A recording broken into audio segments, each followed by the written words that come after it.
రోజు రోజుకి తీవ్రత పెరుగుతుంది మాలో, ఆ భావోద్వేగ భావం పెరుగుతుంది తప్ప ఇది తగ్గటం లేదు సమాధానాలు రాకపోవటాన్ని బట్టి.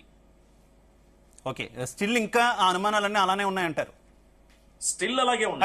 అయితే ఇప్పటికే కొన్ని వీడియోలు బయటకు వచ్చాయి కదా, ఆయన మద్యం సేవించారు, మద్యం సేవించి వాహనం నడిపారు, చాలా చోట్ల పలు సందర్భాల్లో ఆయన మద్యం కొన్నటువంటి పరిస్థితి, ఒక చోట పడిపోయారు, ఆ పడిపోయిన దానికి సంబంధించినటువంటి విజువల్ కావచ్చు, ఇలా చాలా వీడియోలు సోషల్ మీడియాలో సర్క్యులేట్ అవుతున్నటువంటి పరిస్థితి.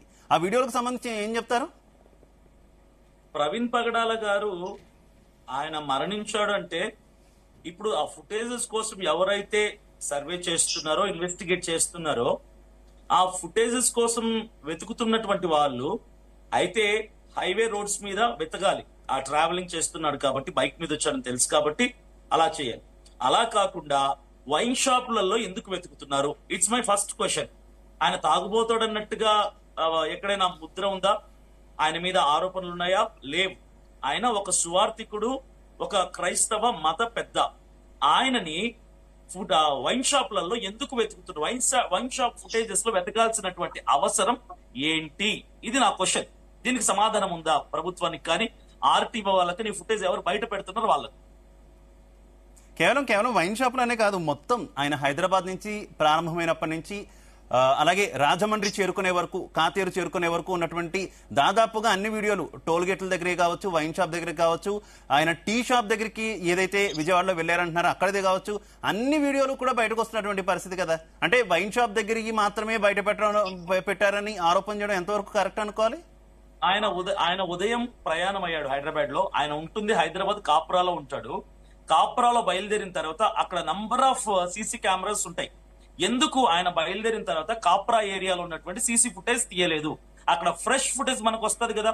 అక్కడ డూమ్ ఊడిపోయిందా, ఏ కండిషన్ లో బయలుదేరాడు, అసలు ఆయన బయలుదేరాడా లేదా, బైక్ లో బయలుదేరింది నిజమేనా, ఇవన్నీ కూడా ఫుటేజ్ క్లారిటీ రావాలంటే ఇంటి దగ్గర నుంచి ఫుటేజెస్ తీయాలి. మరి రెండో విషయం, సరే మీరన్నట్టుగా టీ షాప్ దగ్గర, వైన్ షాప్ దగ్గర, టోల్ ప్లాజాల దగ్గర ఫుటేజ్ తీసామంటున్నారు కదా. ఈయన ఎక్కడ రెస్టారెంట్ లో భోజనం చేయలేదంటారా? ఉదయం నుంచి రాత్రి 11:30 వరకు రెస్టారెంట్స్ లో ఎందుకు ఎత్తడం లేదు ఫుటేజ్లు? సరే, ఎక్కడ వాటర్ తాగలేదా? వాటర్ తాగినట్టుగా ఫుటేజ్లు ఎందుకు తీయటం లేదు? సరే, ఎక్కడ కూడా ఈయన కనీసం మాస్క్ తీసి ముఖం కడుక్కొని ఫ్రెష్ అవ్వలేదా? ఆ ఫుటేజ్లు ఎందుకు తీయటం లేదు? సరే, ఇవన్నీ పక్కన పెడితే ఈ బయటకు వచ్చినటువంటి ఫుటేజ్లను బట్టి నేను ఒక ప్రశ్న అడుగుతున్నా. ఈయన ఆ ట్రాఫిక్ పోలీస్ దగ్గర, ఆ సెంటర్ లో, విజయవాడ దగ్గర ఒక సెంటర్ లో ఫుట్పాత్ మీద కూర్చున్నాడు, ఇలా టైడ్ అయిపోయినట్టు కూర్చున్నాడు. దానికి ఏం సమాధానం చెప్తున్నారంటే, ట్రాఫిక్ పోలీస్ వెళ్ళి మీరు కాసేపు రెస్ట్ తీసుకోండి, పడుకోండి అని చెప్పారన్నారు కదా.